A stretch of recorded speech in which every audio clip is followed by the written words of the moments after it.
આજે ગ્લોબલ વોર્મિંગના વધતા પ્રમાણને કારણે પર્યાવરણ પર તેની ઊંડી અસર જોવા મળી રહી છે અને આવા સંજોગોમાં વૃક્ષોનું પ્રમાણ ઓછું થવું એ મહત્વનો મુદ્દો છે।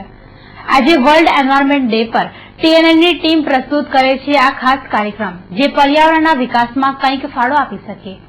સેવ એન્વાયરમેન્ટ, મેક ગ્રીન પ્લેનેટ। સૂરજની આકરી ગરમીમાં તપતા શરીરને મળે તરુવરની છાયા। વિચાર આવતા જ મન આનંદિત થઈ ઉઠે છે અને આ શક્ય છે જ્યારે હરિયાળા વૃક્ષો ચારે તરફ હોય। પરંતુ પ્રશ્ન એ થાય કે વૃક્ષો કોણ લગાવે?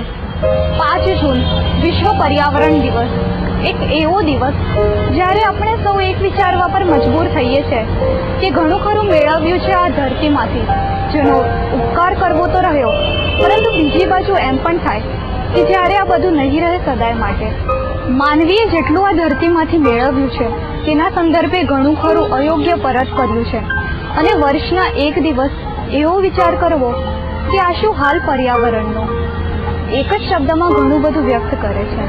આજે વિશ્વ પર્યાવરણ દિવસ પર અમે લઈને આવ્યા છે તમારી માટે આ ખાસ કાર્યક્રમ જે સમાજને પર્યાવરણ પ્રત્યે કંઈક વિચારવા પર મજબૂર કરી શકે। તો આજે આપણે વાત કરીશું પર્યાવરણ વિશે અને જાણીશું કે લોકોનો એ વિશે શું પ્રતિક્રિયા છે અને પર્યાવરણ માટે એ લોકો શું કરવા માંગે છે। તમે પર્યાવરણ માટે શું કર્યું છે?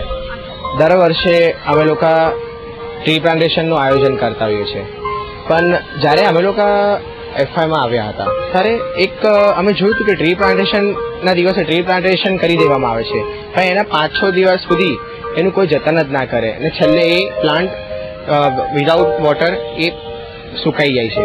જે આ વૃક્ષો કપાઈ રહ્યા છે એ કપાવાનું અટકાવવું જોઈએ। હું એક જ મેસેજ આપીશ। ઇંગ્લિશમાં એક બહુ સારો પ્રોવર્બ છે, charity starts at home. If you plant a tree at your home, that's how it starts. બધા જ આમ વિચારશે કે થશે, કરે છે, કમિટીઝ બનાવી છે ગવર્મેન્ટે, એ લોકો એમની માટે કરશે, but if you yourself don't start, બધા જ આવી રીતે વિચારીને બેસી રહેશે।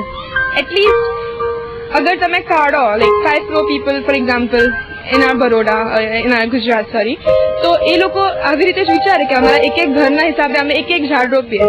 Don't you think it will make a change? One person can make a change.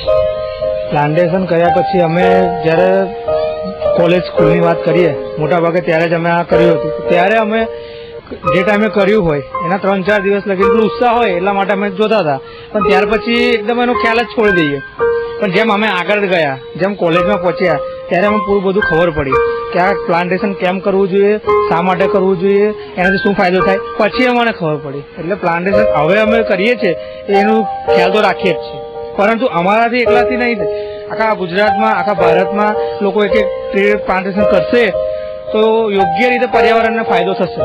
દરેક માણસને એક સેપલિંગ લગાડવું જરૂર નથી, એક ગ્રુપ મળીને એક વૃક્ષ લગાડે, પણ એની પછી માવજત કરે, એને 3 વર્ષ સુધી એની વ્યવસ્થિત કાળજી રાખે તો એ ઊંચું જાય, પછી જ એને ગ્રેઝિંગ ન થવું જોઈએ, કેમ કે એનિમલ મોટાભાગે ચરી જતા હોય છે, કાં તો કોઈક છોકરાઓ પણ ઘણી વખત એને તોડી નાખતા હોય છે।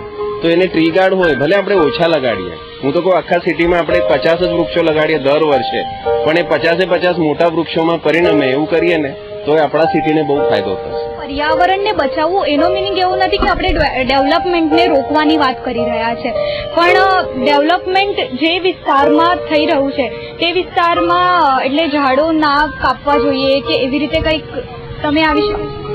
બરાબર છે। આપણે અત્યારે જોઈએ છે કે જેમ જેમ ઇન્ફ્રાસ્ટ્રક્ચર ને બધી ડેવલપમેન્ટ વધતું જાય છે એના માટે અમુક આપણે ટ્રીઝ હોય છે એને કટ કરીએ છીએ, તો એની જગ્યાએ જેટલા ટ્રીઝ આપણે કટ કરીએ છીએ કે આપણે એવા વિસ્તારમાં જે ટ્રીઝ આપણે એવા ગ્રો કરવા જોઈએ બીજા કે જે જગ્યામાં આપણે પોલ્યુશન વધારે હોય છે, તો આપણે એવો મેઇન હેતુ હોવો જોઈએ કે જે વધારે એ એરિયામાં આપણે ટ્રી પ્લાન્ટેશન વધારે કરવું જોઈએ કે જે એરિયાનું આપણું પોલ્યુશન ઓછું થતું જાય।